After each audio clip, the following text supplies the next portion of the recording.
세상 가장 아름다운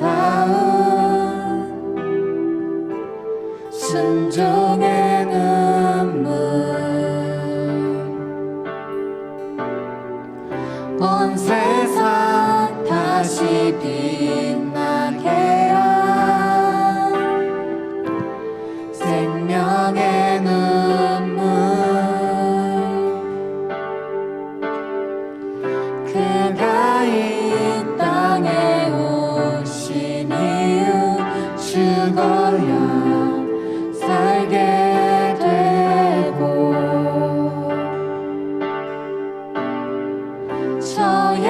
져야만 승리하는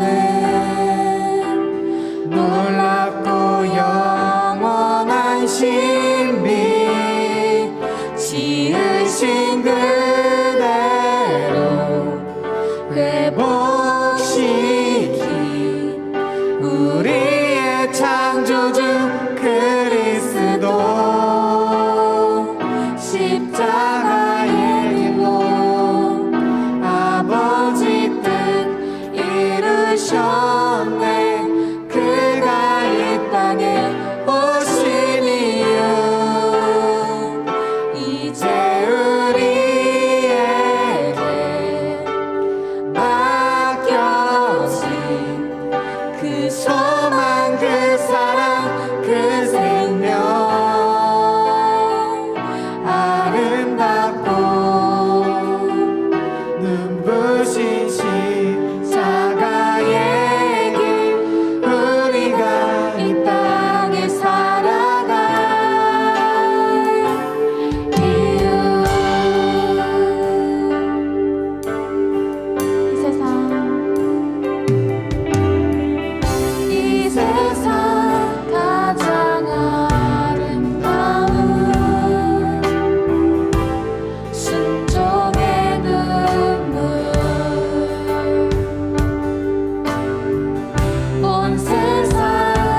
주 부르심 따라 예수 이름 부르며 나의 인생을 드렸네. 사람들이 이해 못하고 결과 어떠하든지 주만 따라가기 원했네. 이제와 돌이켜보니 그저 부끄러울 뿐 모두 다 주의 은혜라. 벼랑 끝에서 나를 주의 손이 이끌어 여기까지 인도하셨네. 부르심 따라 주 부르심 따라 예수 이름 부르며 나의 인생을 드렸네. 이해 못하고 결과 어떠하든지 주만 따라가기 원해. 네가 돌이켜보니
네, 우리 이렇게 한번 좀 선포하고 또 인사 한번 해보겠습니다. 놀라운 은혜의 기회를 주신 주님을 찬양합니다 라고 인사하겠습니다.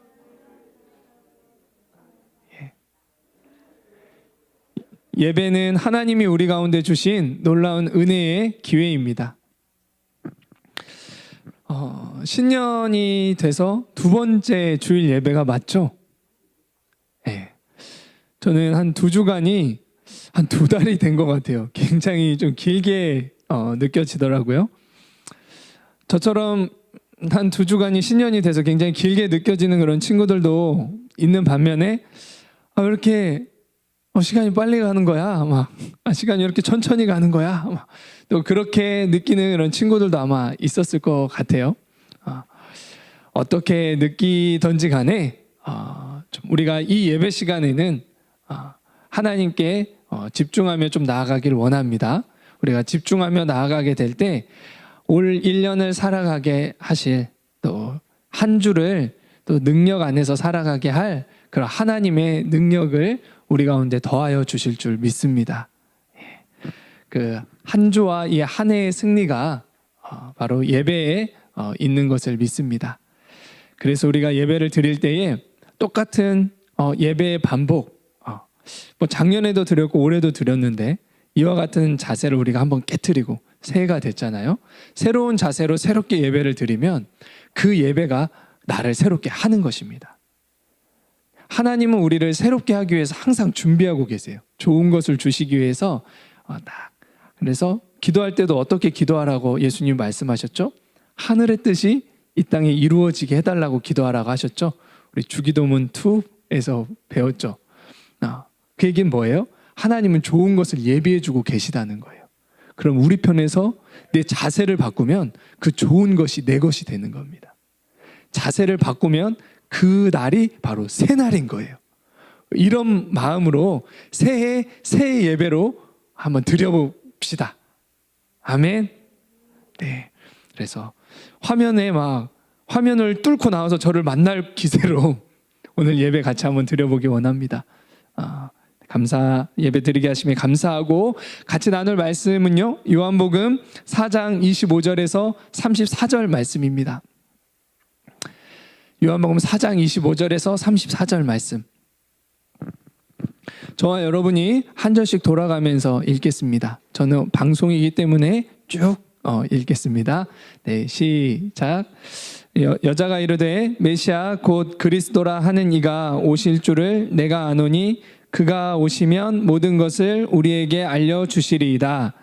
예수께서 이르시되 내게 말하는 내가 그라 하시니라.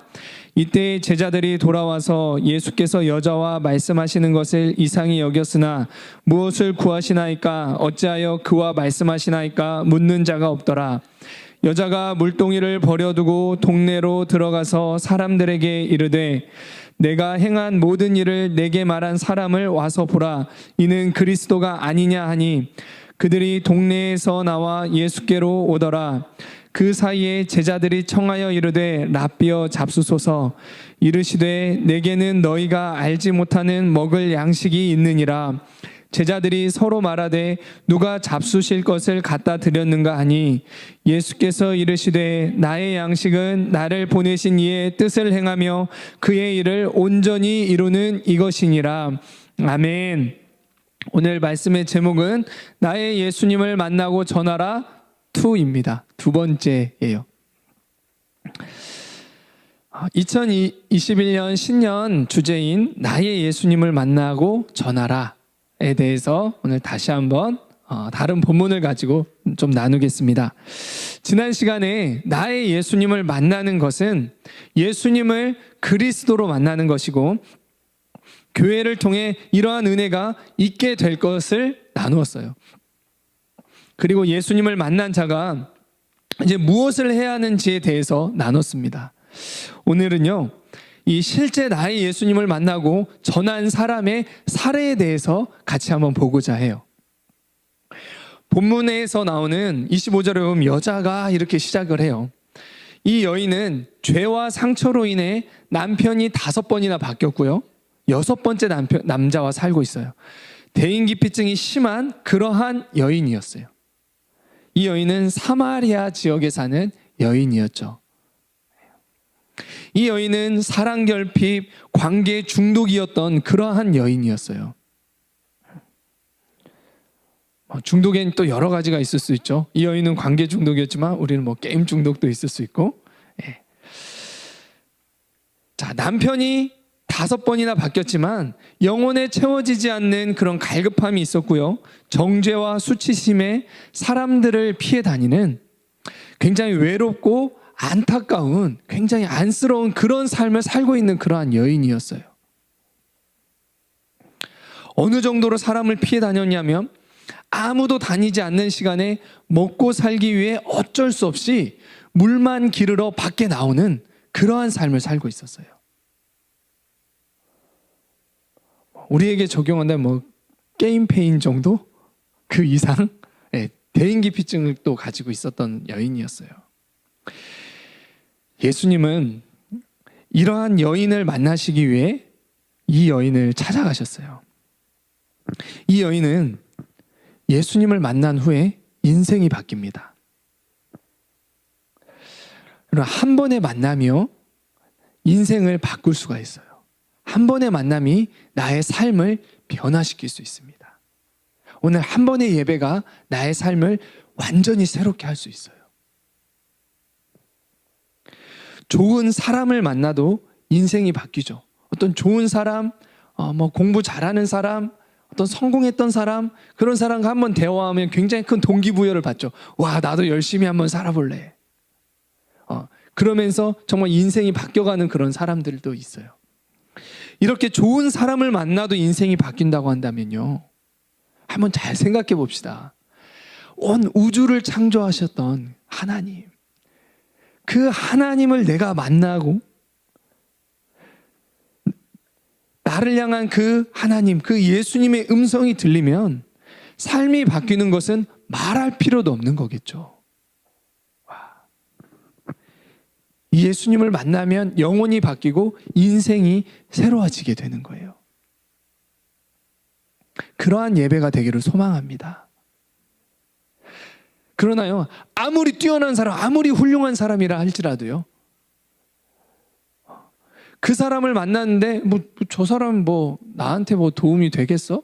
라고 마음을 열지 않으면 아무리 좋고 뛰어나고 성공을 했던 사람이 여기서 수백 번 간증을 한들 내 삶이 바뀌진 않는 거예요. 근데 어떻게 해요? 마음만 한번 딱 열면 그 한 시간의 짧은 시간이라도 동기부여를 빡 받는 거예요. 예배와도 연관지어서 우리가 생각해 볼 수 있어요. 영적인 부분에서라도. 자, 그래서요, 여인이 어떻게 예수님을 만났는지 보고 예수님을 전하는 여인을 통해 어떤 영향력이 나타났는지 오늘 말씀을 통해 보고자 합니다. 또 전하는 자의 축복은 무엇인지 같이 볼게요. 예수님을 만나고 전하는 삶을 통해 전하는 자의 축복을 받으시기를 바라요. 먼저 여인이 어떻게 예수님을 만났는지 같이 보죠. 원래는 4장 1절부터 오늘 본문까지 쭉 35절까지 다 읽었어야 돼요. 근데 다 읽지는 않았습니다. 오늘 본문 앞절에 보면 예수님은 이 여인을 만나시기 위해 유대인이라면 지나가지 않았던 그 사마리아 땅에 아무도 다니지 않는 그 시간에 여인을 찾아가세요. 예수님이 왕도 아니고요, 부자도 아니고 지식자도 아닌 6번째 남편과 살고 있고 상처 많은 그 여인을 고생하시면서 아무도 다니지 않는 무더운 시간에 찾아가신 거예요. 예수님이 이렇게 한 여인을 찾아가셨던 것은 하나님이 예수님을 그 여인에게 보내셨기 때문입니다. 하나님은 여인에게 예수님이 그리스도이심을 깨닫게 하시기 원하셨어요. 왜 이 여인에게 하나님은 예수님이 그리스도이심을 깨닫게 하기 원하셨을까요?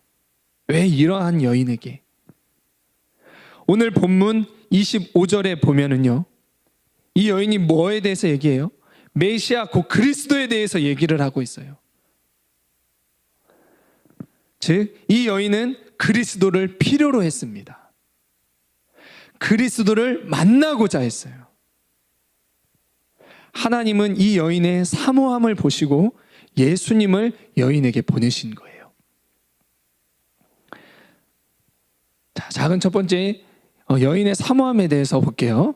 여인은 비록 6번째 남편과 살고 있어 사람들로부터 손가락질을 받았고 그로 인해 대인기피증이 있는 여인이었지만, 여인은 뭐에 관심이 있었냐면 앞절에 보면 예배에 관심이 있었어요. 그래서 본문 앞에 보면 뭐라고 얘기를 하냐면, 우리가 꼭 예루살렘에서만 예배를 드려야 하나요? 이렇게 예수님께 오히려 질문을 합니다. 영적인 것, 그거에 대한 사모함이 있었습니다. 그리고 죄와 상처로 너무 큰 고통을 당하고 있어서 메시아 그리스도를 기다리고 있었어요. 자연히 이스라엘이 수천 년간 기다려온 그 메시아, 그 그리스도가 오면 세상이 달라지고 나도 죄와 상처에서 구해줄 거야 라는 생각을 가지고 있었습니다. 그래서 오늘 본문의 시작이었던 25절에 예수님과 대화하면서 이렇게 묻고 있어요. 여자가 이르되 메시아 곧 그리스도라 하는 이가 오실 줄을 내가 압니다. 알고 있어요. 그가 오시면 모든 것을 우리에게 알려주실 것입니다. 이렇게 얘기를 해요. 이 여인의 현재 상태는 예수님이 그리스도이심을 모르는 상태예요. 예수님이 하나님으로부터 보낸 뭔가 굉장히 영적으로 뛰어난 뭔가 굉장히 신기가 있는 그런 사람 정도로 알고 있었어요. 내 문제의 막 상처들을 다 알고 있으니까. 근데 예수님이 그리스도시라는 것은 몰랐던 거예요. 자신이 그렇게 기다리고 있었던, 이스라엘이 그렇게 기다리고 있었던 그 구원자, 내 인생을 변화시킬 그분이라는 것을 아직 모르고 있는 거예요. 그러니까 뭔가 하나님이 보내신 사람 같으니까 이 사람 메시아에 대해서 알 것 같아. 그러니까 메시아에 대해서 딱 물어보고 있는 그 순간입니다. 여인은요, 너무 마음이 상하고 낮아져서 그리스도를 간절히 구하고 있었어요. 제게 구원자가 필요합니다. 하나님은 이 여인의 이 사모함을 보셨어요. 죄와 상처로 내 삶이 무너지고 일어날 소망이 없고 계속해서 반복적으로 넘어지는, 그렇게 넘어지는 것으로 인해서 소망이 없는 나에게 그리스도가 필요하다고 간절히 찾는 자가 예수님을 만나게 됩니다. 하나님이 그러한 사람에게 예수님을 보내시는 거예요. 예수님을 만나고자 하는 소원을 가지시기를 바랍니다. 올해 예수님을 새롭게 만나고자 하는 그 소원을 가지시기를 바랍니다. 하나님이요, 그러면 그런 사람에게 예수님을 보내십니다. 예수님을 깨닫게 하세요. 이게 돼야 진짜 신앙을 하는 겁니다. 자, 예수님이 이 여인에게 찾아가신 다음에 어떤 일이 일어나냐면, 예수님은 이 여인을 아시고 여인에게 예수님이 그리스도이심을 말씀하셨어요. 예수님이 자신을 드러내십니다. 예수님을 만나는 것은 주님이 찾아와 주셔야 주님을 만날 수 있어요. 또 예수님이 자신이 그리스도이심을 드러내셔야 예수님을 그리스도로 깨닫고 만나게 되는 거예요. 그래서 하나님 앞에서는 겸손할 수밖에 없어요. 설령 하나님이 예수님이 그리스도이심을 지금 깨닫게 하시지 않는다 하더라도 예수님이 그리스도이심을 깨닫게 해달라고 겸손히 자신을 우리는 낮춰야 됩니다. 그렇게 자신을 낮출 수 있는 자에게 예수님이 자신을 나타내시는 거예요. 사모하고 겸손한 자에게 예수님이 자신을 드러내세요. 자, 예수님을 그리스도로 만나게 되자 이 여인이 이제는 어떻게 되냐면요, 예수님을 만나니까 물동이를 버려두고 동네로 들어가게 돼요. 이 물동이는 뭐예요? 자신이 정말 밖에 나가는 게 너무 죽을 만큼, 사람들 만나는 게 죽을 만큼 너무나 고통스러워도 어쩔 수 없이 내가 나아가야만 하는 그러한 것이 물동이었어요. 뭐라고 또 볼 수 있냐면 물동이는 자신이 매여 있는 문제라고도 할 수 있습니다. 여인은 예수님을 만나고 자신의 문제에서 벗어나게 된 거예요. 그만큼 중요했던 게 물동이었죠. 먹고 살아야 되니까. 근데 예수님을 만나니까 어떻게 돼요? 이 물동이를 버려버립니다.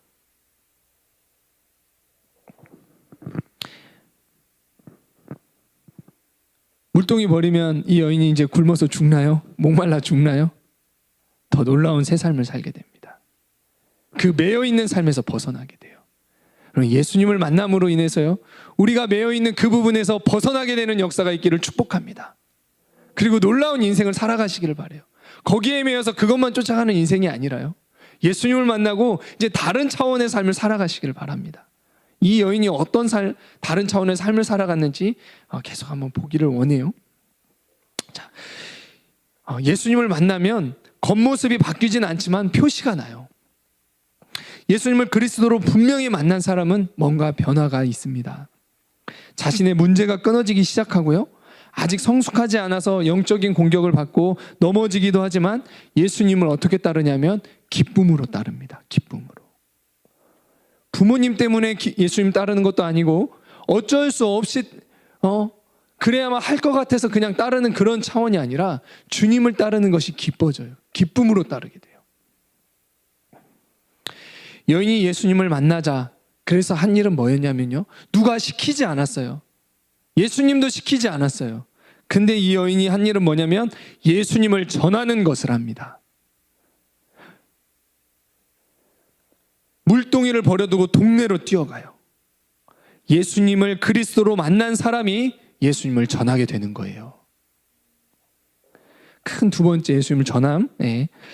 여인은 자신 앞에 계신 분이 그리스도이심을 알게 되자 동네로 뛰어들어갔죠. 자신이 그렇게 만나고 싶어 하지 않았던 그 사람들에게로 막 뛰어서 갑니다. 그 전까지 이 여인은 어때요? 그 사람을 피해서 살았던 그러한 여인이었어요. 엄청난 변화죠. 엄청난 변화죠. 자신에게, 그리고 이 여인이 한 일은 뭐냐면 동네에 가서 예수님이 그리스도이심과 예수님이 자신의 행한 일을 간증합니다. 요한복음 4장 29절 말씀입니다. 이 여인이 동네로 뛰어들어가서 뭐라 얘기하냐면 내가 행한 모든 일을 나에게 말한 사람을 와서 보라. 이는 그리스도가 아니냐 하니 이렇게 얘기를 해요. 어떻게 전도했어요?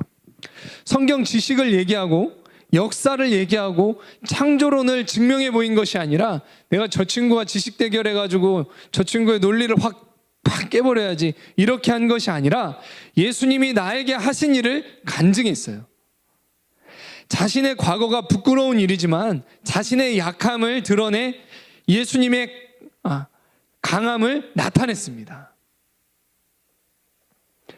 또 단순하게 예수님이 우리가 기다린 그 그리스도라는 것을 말했어요. 이스라엘 사람들은 그리스도를 기다리고 있었죠. 수천 년간 아주 간절히 기다리고 있었어요. 근데 동네에 뛰어들어가서 이 사람이 딱 뭐를 얘기하냐면 우와, 나에게 얘기했던, 나를 찾아왔던 그 한 사람이 있는데 그 사람이 바로 그리스도야. 우리가 기다린 그리스도야. 이렇게 얘기를 합니다. 예수님이 그리스도라는 것을 얘기를 합니다.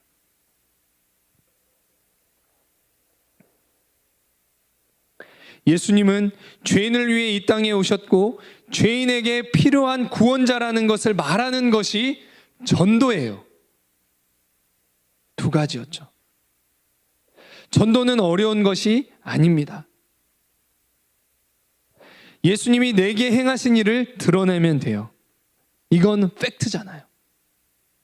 남들이 나에 대해서 뭐 어떻게 보건 어떻게 말하건 예수님이 내게 행하신 일들은 이미 일어났고 팩트잖아요. 내가 은혜를 받았고 기쁨이 있고 내 삶이 변화되고 내가 죄사함을 경험했고 이건 팩트잖아요. 그걸 드러내면 되는 거예요. 이 여인처럼. 그것이 전도예요. 그리고 또 하나, 예수님이 그리스도라는 것을 얘기하면 돼요. 예수님 자체를 드러내는 겁니다. 자, 그 다음에 이 여인이 어떻게 했냐면요, 와 보라 라고 하면서 예수님께 사람들을 이제 초청합니다. 전도는 내가 만난 예수님을 전하고 또 예수님께로 초청하는 거예요. 예수님께로 와봐라. 한 영혼을 변화시키는 것은 내가 하는 것이 아닙니다. 사마리아 여인의 변화는요, 예수님의 방문과 예수님의 능력을 통해서 나타난 것입니다.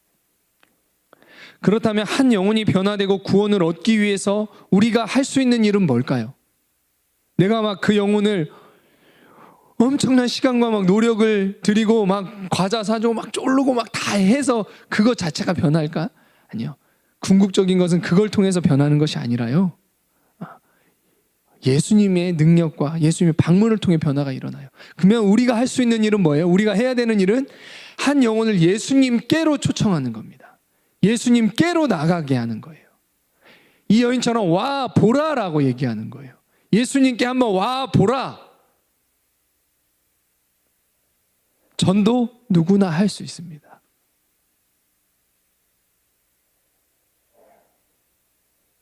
여러분들이 말씀을 통해서 알게 된 그 예수 그리스도를, 그리고 그 주님이 내게 행하신 일들을 드러내고, 그 예수님이 바로 날 위해 이 땅에 오신 그리스도라는 걸 얘기하고, 그 예수님께 한번 와 보라.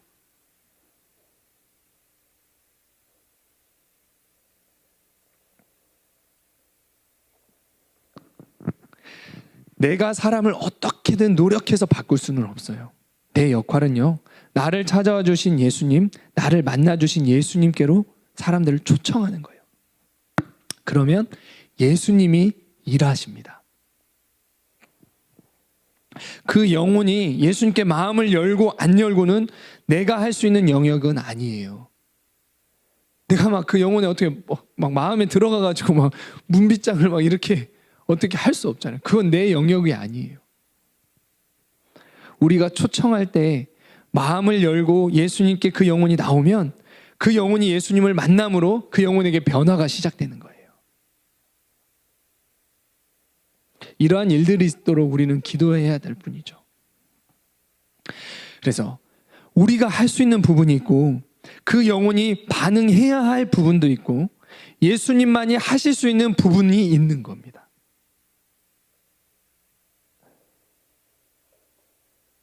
예수님께로 그렇게 초청했을 때 영혼이 예수님께 나오지 않는다고 해도, 또 예수님이 그 영혼이 마음을 열지 않는다고 해도 낙심하시지 않아도 돼요. 때를 얻든지 못 얻든지 우리는 와 보라 이렇게 초청하기만 하면 됩니다. 예수님을 먼저 만나시고 와 보라 이렇게 예수님께로 한 영혼을 초청하는 그러한 삶이 시작되시기를 축복합니다. 이 여인이 예수님 자신에게 예수님이 행하신 일을 간증하니까 어떤 일이 일어나요?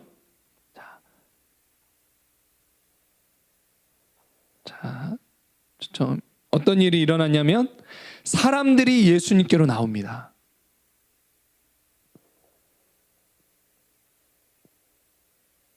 어때요?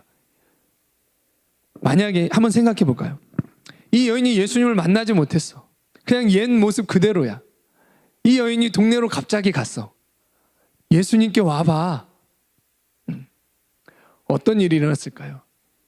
계속 손가락질 받았겠죠. 오히려 그런 일들이 있었을 거예요.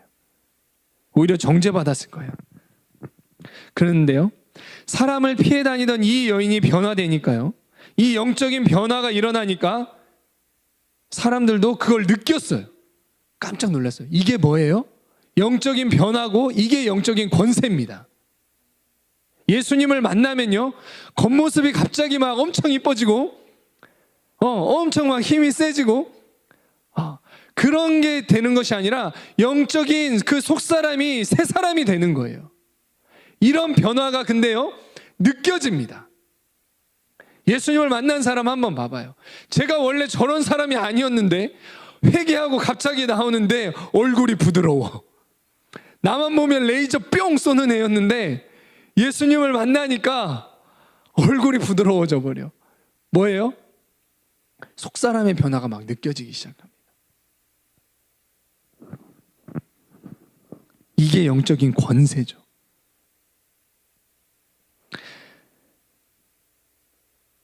사람들은 이 여인이 어떤 여인인지 다 알고 있었죠. 예수님을 분명히 그리스도로 만나자, 그리고 나서 이 여인이 그냥 예수 그리스도를 드러내고 예수님을 전하고 와봐라 초청하니까 사람들이 오기 시작해요. 한 마을이 전도됐어요. 사랑결핍, 관계중독, 사람을 피해 다니던 한 여인이 한 영혼을 변화시키는 새 삶을 살게 됐습니다. 완전히 바뀐 삶이죠. 엄청난 영향력을 나타내는 그러한 삶을 살아가게 돼요. 자신의 문제에 매였던 사람이었는데 마을이 예수님께 돌아와요. 마을 사람들 전체가 새 삶으로 막 돌아가는 그런 역사들이 나타나요. 예수님을 만나면 나만을 위해 살지 않게 됩니다. 한 영혼을 예수님께로 인도하고 돕는 그러한 삶을 살아가요. 어쩔 수 없이 살아가던 그 여인이 지금 어떤 일을 하고 있어요? 다른 영혼에게 찾아가서 다른 영혼을 돕고 있어요. 진정한 변화는 영적인 변화예요.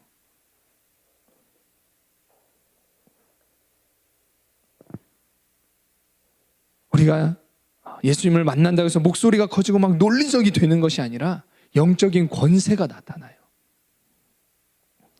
내 말에 사람들이 반응하고 움직여요. 자, 여러분, 주님의 일은 누가 하느냐? 예수님의 일은 누가 하느냐? 교회 리더가 하고 동역자가 하고 선생님이 하고 제가 하느냐? 더 본질을 한번 집중해 봅시다. 주님의 일은 누가 할 수 있느냐? 누가 영적인 권세를 가지고 영향력을 나타내느냐? 누가 생명을 살리느냐? 누가 나가서 전하게 되느냐? 예수님을 그리스도로 만난 사람이에요. 그 사람들을 통해서 이러한 하나님의 역사가 일어나는 겁니다. 종교 모임이 유지되는 것이 아니라요, 예수 그리스도를 만난 사람을 통해서 교회가 세워지는 것입니다. 예수 그리스도를 만나지 못한 사람은 종교 모임을 유지시킬 수는 있어요.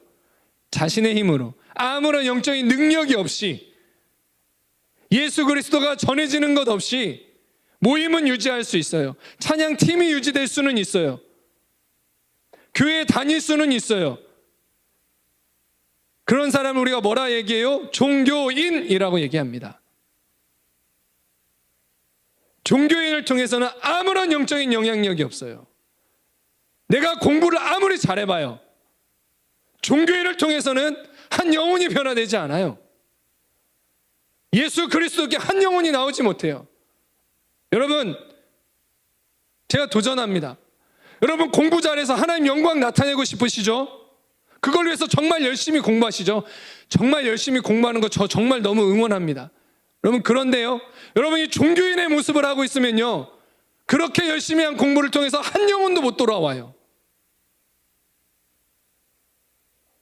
한 생명도 살려내지 못해요.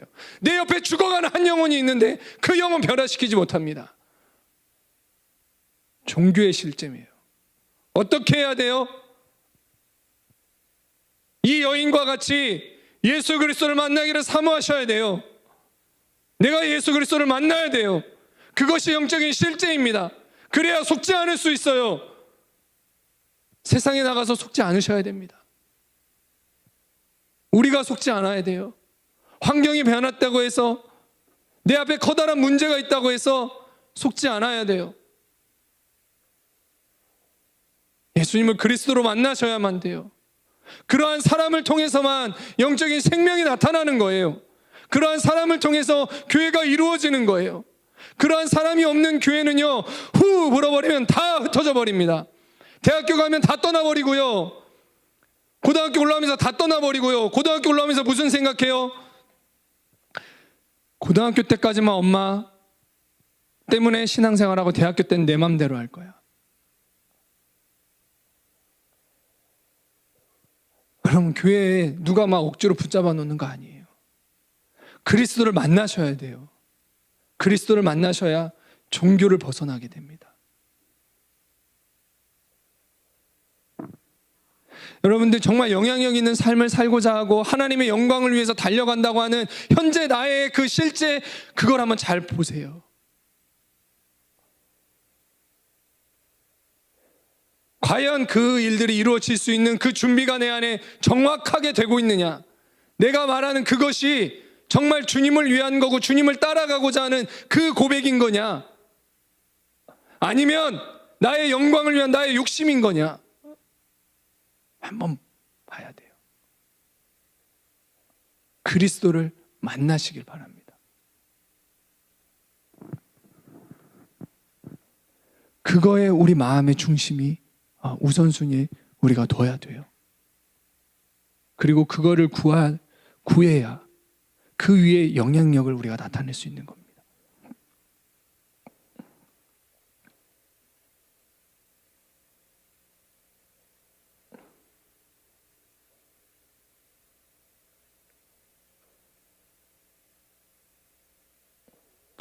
성경 지식이 많고 공부를 아무리 잘해도 영적으로는 아무 영향력이 없을 수 있어요. 내 옆에 있는 한 사람 살려내지 못하는 삶을 살 수 있어요. 여러분, 궁극적으로 우리가 공부하고 또 신앙생활하고 하는 그 이유가 뭐예요? 다른 사람 우리가 살리기 위해서 하는 거잖아요. 근데 그리스도를 만나지 못한 그런 사람의 결국 실제는 뭐예요? 자기 혼자 잘 먹고 살아가는, 잘 사는 그런 인생의 결국입니다.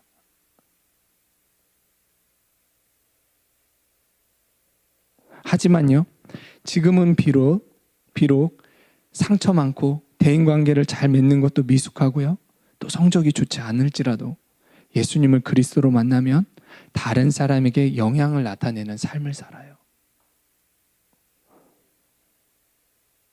다른 사람을 예수님께로 인도하여 영적으로 죽어있는 한 영혼을 살리고 영향력을 나타내는 한 사람으로 세워가는 그러한 삶을 살게 됩니다. 하나님 앞에서 정말 부끄러운 사람은요, 교회에 오래 나오지만 한 사람도 살리지 못한 채 자기 혼자 먹고 잘 사는 그런 인생을 사는 사람입니다. 내가 가고자 하는 길이 결국은 어느 길인가? 내가 지금 어디로, 뭘 향해서 걸어가고 있지? 고등학생이신 여러분, 한번 생각해 보시면 좋겠습니다. 나의 인생을 한번 생각해 보세요.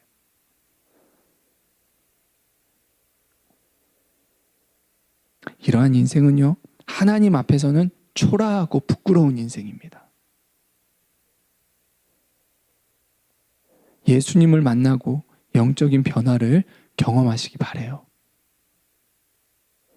그리고 영적으로 멸망받고 초라한 인생을 살아가는 한 영혼을 불쌍히 여기시면서 기도하시고 예수님이 그리스도이심을, 예수님을 드러내는 영향력 있는 삶을 사시기를 바랍니다. 그 영혼을 불쌍히 여겨서 내가 가진 것을 통해서 그 영혼을 도와서 일으키고, 그러하기 위해서 공부하세요. 왜 공부하시나요? 왜? 뭐 때문에 그렇게 열심히 공부해요? 우선 대학교부터 가고 보자.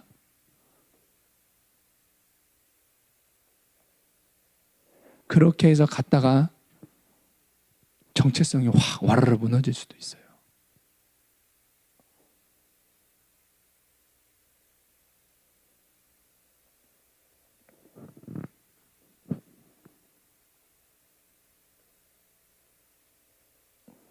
내가 그렇게 한 영혼을 돕고 전도하면요, 내가 전도한 그 사람이 어떤 일을 할 수 있냐면 그 사람이 이 세상을 변화시키는 일을 할 수가 있어요. 나는 한 사람을 도왔을 뿐이지만 그 사람이 어떤 일을 하냐면 세상을 변화시키는 놀라운 일을 할 수도 있는 것입니다.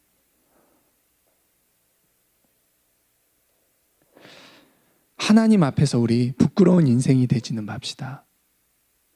정말 교회 오래 다녔고 예수님에 대해서 안다고 생각하는데요, 우리 제가 그래요. 하나님 앞에서 좀 초라한 인생이 되지 않기를 소망합니다. 제 입술을 통해서 예수 그리스도가 나타나기를 원하고 예수 그리스도 하신 일이 저를 통해서 나타나기를 원해요. 내 안에 다른 것이 아니라 예수 그리스도가 살아계시기를 간절히 소망하는 그러한 마음입니다. 우리 그러한 소망 가운데 신앙생활 합시다. 그러한 소망 가운데 예배를 드립시다. 왔다 갔다 하는 그런 신앙을 우리가 올해는 그칩시다. 2021년도는. 이 사마리아 여인, 정말 여러분이 생각해도 정말 손가락질 할 만한 그런 여인이잖아요. 아휴, 참. 아휴. 왜 저런 인생 살지? 근데요, 이 여인이 정말 놀라운 일들을 행하잖아요. 예수님을 분명하게 만나고 하나님 앞에 쓰임받는 인생이 되잖아요. 우리도요, 그냥 나는 이 여인과 같지 않아, 나는 좀 괜찮아 하면서 이 여인은 그냥 손가락질하는 교회만 나오는 종교인의 모습이 우리의 모습이 아니라요, 진짜 예수 그리스도를 만나서 예수 그리스도를 막 전하고 싶어서 예수 그리스도를 나타내는, 그래서 정말 이 사마리아와 같은 그 여인이 막 변화되는 그러한 기쁨과 축복을 우리도 같이 경험하는 그러한 삶을 살아갑시다. 그게 교회예요. 그게 교회예요. 교회가 깨어나야 된다 우리 기도하잖아요. 교회가 그 의미가 뭡니까 여러분? 교회가 착한 일을 더 많이 하게 해주세요? 그런 의미입니까? 빛과 소금이 뭐예요? 잘 되는 게 빛과 소금이에요. 한 영혼을 살려내는 게 빛과 소금이잖아요.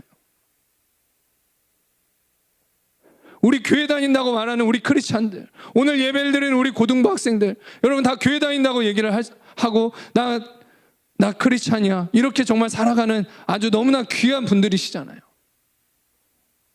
그러면 우리 정말 교회 다니는 사람이, 정말 교회가 해야 되는 그러한 일들을 우리 합시다. 2021년은 그런 일들을 하는 정말 저와 여러분이 되기를 간절히 소망합니다.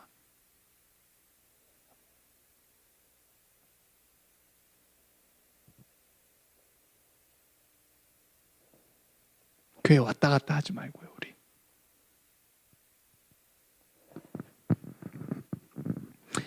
마지막으로 전하는 자의 축복에 대해서 보겠습니다. 예수님의 모습을 통해서 전하는 자의 기쁨을 한번 보도록 할게요. 예수님은 하나님의 말씀에 순종하셔서 상처 많은 주목받지 않은 한 여인에게 가셔서요, 예수님을 알게 하셨고 죄와 상처로 인한 그 고통에서 그 여인을 벗어나게 하셨어요. 그랬을 때 예수님이 무더운 날씨에 광야를 지나 아무도 다니지 않는 시간, 상처 많은 영혼을 만났으면 예수님은 어땠을까요? 육체적으로는 굉장히 지쳤을 수 있어요.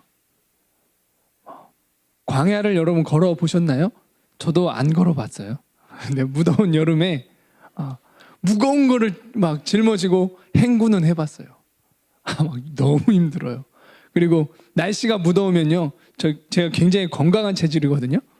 날씨가 무더우면 저 같은 건강한 사람도 장담할 수 없어요. 그 날씨가 무더울 때 기압 한번 받다가 제가 탈수로 쓰러진 적이 있어요. 몸에 있는 몸이 다 물이 막 계속 식은땀 이상의 물이 막 나오더라고. 날씨가 더운 날 그 기압 받으니까 그리고 아무리 건강한 군인들도요, 땡볕에서 이러고 서 있으면 팍팍 쓰러져, 한 명씩.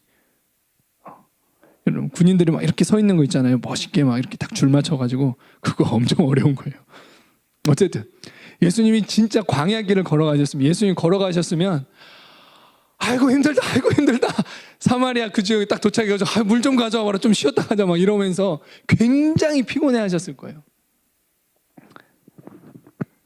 그리고 또 누굴 만나냐면 상처가 굉장히 많은 사람 만났잖아요. 만나는데 막 말하는 것마다 톡톡 쏴. 막. 그래서요? 왜요? 나한테 왜 그러세요? 그런데요? 뭐 어쩌라고요? 이런 사람 만난 거예요, 사마리아 여인이. 그런 사람 만나면 우리말로 표현하면 뭐예요? 완전 기빨리잖아요.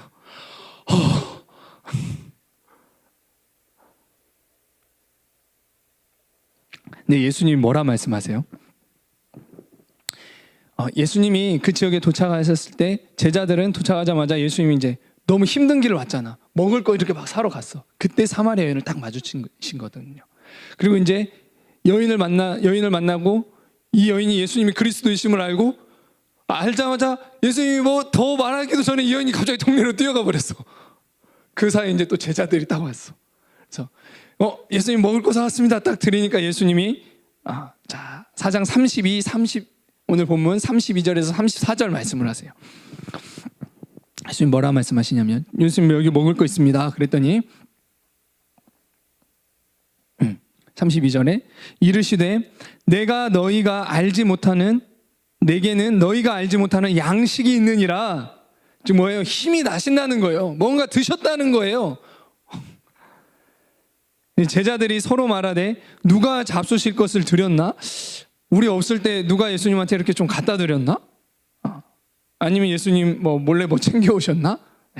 34절에 보니까 이르시되 내 양식은 나를 보내신 이의 뜻을 행하며 그 일을 온전히 이루는 이것이니라. 아멘. 즉 예수님 뭔가 드셨어요. 너무 힘들고 너무 기빨리는 상황이야. 근데 예수님 힘이 나신대. 기쁨이 있으시대. 뭘 드신 거예요? 뭘 드셨냐면요, 하나님의 뜻을 행하고 그 일을 온전히 이루는 그 양식을 먹었다는 거예요. 그것이 양식이 되신다는 거예요. 내 영혼에 그것이 양식이 되고 새 힘이 난다는 거예요. 자, 예수님이 행하셨던 일들 한번 볼게요. 자, 하나님의 뜻대로 행하고 온전히 이루는 것이라고 했죠.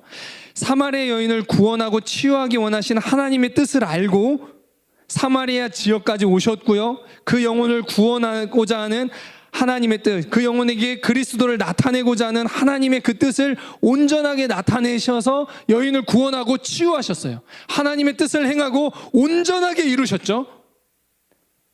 그랬더니 기쁨이 충만하다는 거예요.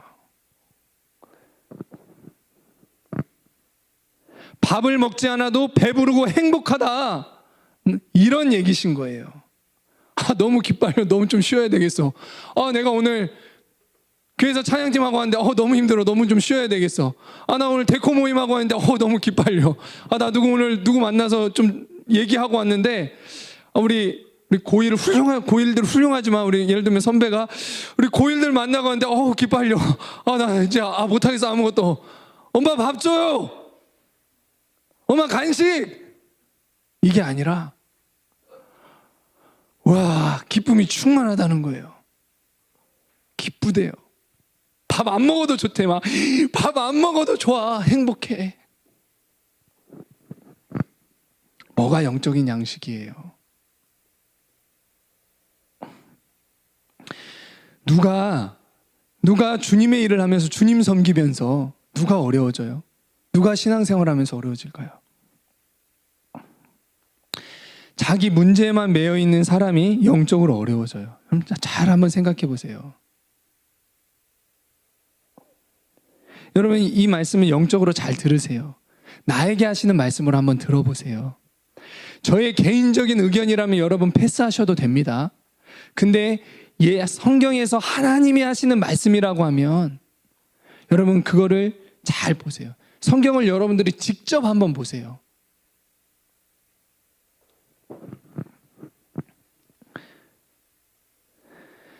내 문제에서 벗어나 다른 영혼을 한번 도와보세요. 영적으로 살아나요. 왜요? 하나님의 뜻을 그대로 행하고 온전히 이루니까 영적인 양식이 충만하게 부어지는 거예요. 기쁨이 있는 겁니다. 어려워지지 않아요. 저와 여러분 중에 제가 주님을 위해 섬긴다고 더 많은 일을 하죠. 그렇죠? 제가 시간도 더 많이 드리죠. 여러분은 공부하느라 너무 수고가 많으시지만. 근데 여러분, 누가 더 자주 어려워져요?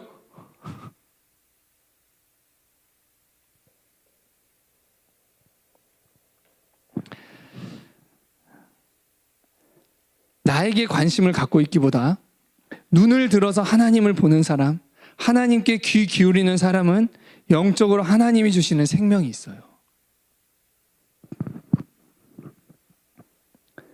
어렵지 않다는 건 아니에요. 저도 하다 보면 뭐 기도 빨리고 너무 어려워. 기빨린다. 너무 그럴 때도 많아요.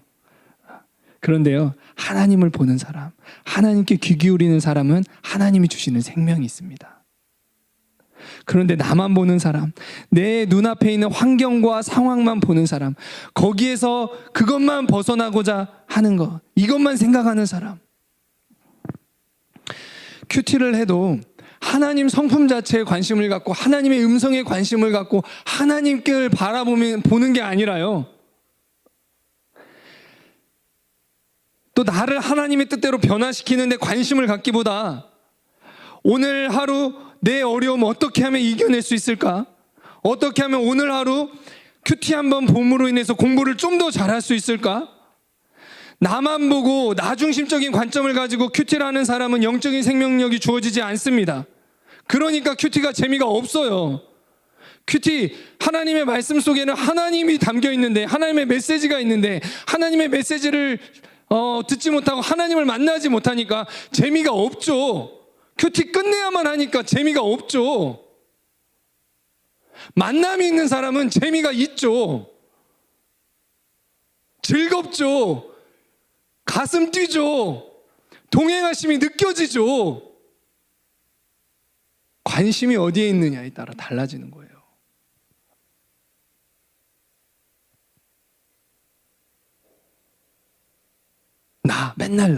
맨날 내 문제.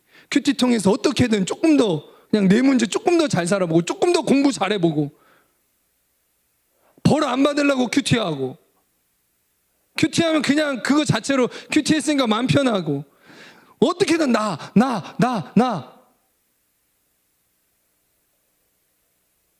그러면, 그래서 여러분 막 삶이 변해요. 큐티 그렇게 중학교 때부터 그렇게 했죠. 고등학교 때 와서 또 큐티하라 하죠. 기뻐요? 큐티 너무 어려워. 좀 싫어. 해야는 될 것 같은데 너무 자꾸 나 재미가 없죠. 신앙적으로 어려워지죠. 큐티 책으로 보고 있는데, 들고 다니는데 왜 신앙이 어려워져요? 하나님을 보지 못하니까, 그분의 뜻을 알고 그분의 뜻을 온전히 이루는데 관심이 없으니까 신앙이 어려워지는 거예요. 하지만 그분의 뜻을 알고 그분의 뜻대로 한번 행하고자 큐티를 해봐요. 그분의 뜻을 한번 행해보세요. 기쁨이 있습니다. 새 힘이 있습니다. 영적으로 살아나요. 저도요, 설교 말씀을 준비할 때는 그냥 있는 그대로 표현하겠습니다. 죽을 것 같아요. 정말 죽을 것 같아요. 주님 왜 저를 부르셨나요? 막 이런 고백이 막 좀 나와요. 죽을 것 같아. 근데 같이 예배드리고 또 말씀을 전하면요, 여러분들은 이 말씀을 어떻게 듣는지 모르겠지만 저는 주님이 주시는 기쁨이 있어요. 살아나요.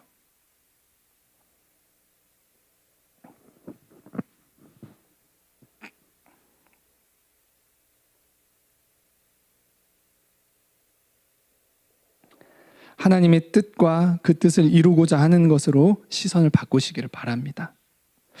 그럼 운전을 잘하는 사람은 어떤 사람이냐면요, 사고가 안 나는 사람이 어떻게 운전하는 줄 알아요? 면허증이 없어서 잘 모르겠죠. 수능 끝나고 따세요. 그때 시간 제일 많아. 멀리 보는 사람입니다. 멀리 보는 사람. 운전을 못하는 사람, 사고 위험이 높은 사람이 어떻게 운전을 하냐면요, 앞만 봐요. 이거만 딱 잡고 이렇게 앞만 보면서 이렇게 운전하면서 가요.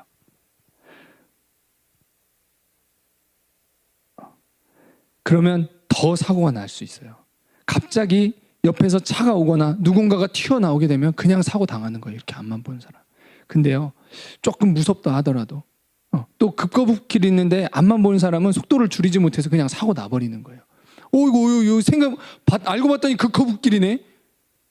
속도를 줄여서 차가 이렇게 쭉 밀리죠. 근데 조금 두렵다 하더라도 멀리 보는 것을 연습하면요, 오히려 사고가 나지 않아요. 멀리 보고 있기 때문에 뇌에서 내가 본 것들을 인식해요. 저기 저 앞에 사람이 있네. 저기가 급거북길이네. 옆에서 누가 나올 수 있네. 이렇게 운전하는 사람은 사고가 나지 않아요.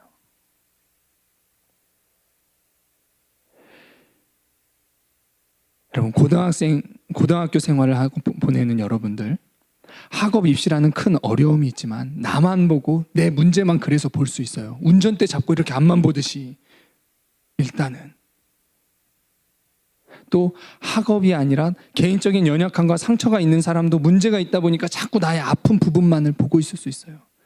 여러분, 문제가 클수록, 문제가 있을수록 하나님을 보시길 바래요. 큐티 시간이 무슨 시간이에요? 내 문제 또 보는 시간이 아니라 하나님을 보는 시간이 큐티 시간이에요. 기도 시간이 무슨 시간이에요? 하나님을 보는 시간이 기도 시간이에요. 기도를 왜 쉬세요? 하나님 보는 시간인데. 처음엔 내 문제를 가지고 나아가지만 점점 기도를 굳이 몸으로 표현하자면 어떻게 되냐면요, 처음에는 이렇게 기도가 시작이 돼요. 그러다가 기도를 하면요 점점 이렇게 돼요. 기도는 하나님을 보게 돼요. 기도가 이거예요. 근데 우리 왜 기도를 쉬어요? 아, 기도 왜 이렇게 힘들어? 종교적인 형식으로만 생각하니까, 모양으로만 생각하니까, 해야 된다는 그냥 어떤 부담감, 일로 생각하니까 기도를 쉬죠. 근데 기도를 하나님을 보는 거라 생각하고 만나고 싶은 사람은 기도를 쉴 수가 없어요. 쉬라고 해도 안 쉬어요. 쉬라고 해도요, 교실 구석탱이 가서 기도하고 와요. 쉬는 시간에 나가서 기도하고 와버립니다. 운동장 걸으면서 기도하고 와요. 하나님 봐야 되니까.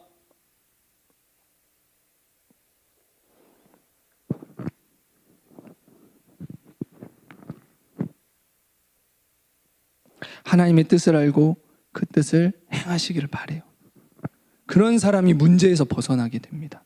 하나님이 주시는 기쁨이 있어요. 하나님의 관심이 어디에 있을까요? 한 영혼에게 있습니다.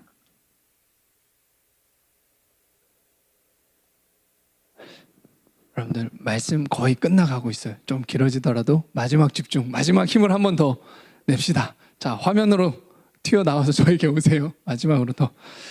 자, 하나님이 왜 예수님은 사마리아 땅까지 예수님을 정오 시간에 보내셨겠어요?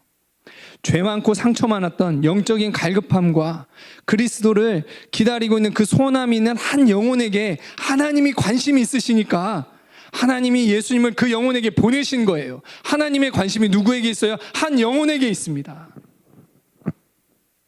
그런데 내 문제에 매이고 나에게 관심이 있는 사람은요, 사마리아 여인에게 관심이 없어요. 하나님이 내 옆에 관심을 두고 계시는 그 사마리아 여인에게 전혀 관심이 없어. 하나님의 마음도 알 수 없어요. 더우니까, 머니까 하나님이 그 영혼을 살리기를 원하셔도 안 가요. 간다고 하더라도 정오가 아니라 서늘한 5시나 6시 돼서 갑니다. 나 중심적이니까. 그리고 하나님께는 하나님 갔다 왔어요. 갔다 왔는데 그래서 거기서 누구 만났는데? 아무도 없던데요?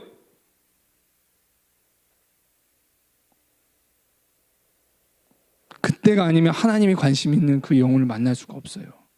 하나님 편에서 보면 간 게 아니에요. 이런 신앙생활을 많이 해요. 왜요? 하나님께 관심을 두지 않으니까. 하나님의 뜻을 알고 하나님 뜻대로 행하는 것에 관심이 없으니까. 하나님은 하나님의 뜻을 행하며 온전히 이룰 이러한 사람을 찾으십니다.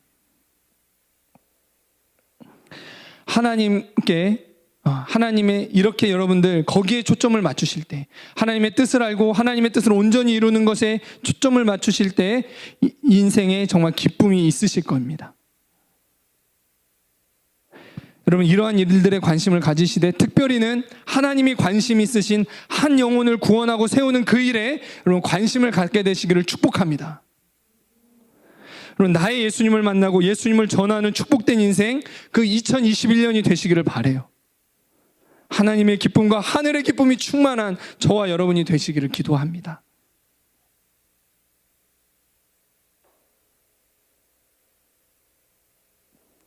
그래서 여러분, 2021년은요 이러한 소원들을 가지시고 다시 시작하시고 새롭게 시작하시길 바라요. 새로워질 수 있습니다. 새로워질 수 있어요. 자, 이러한 사람들을 예수님이 반드시 만나주시고 새롭게 하실 줄 믿습니다.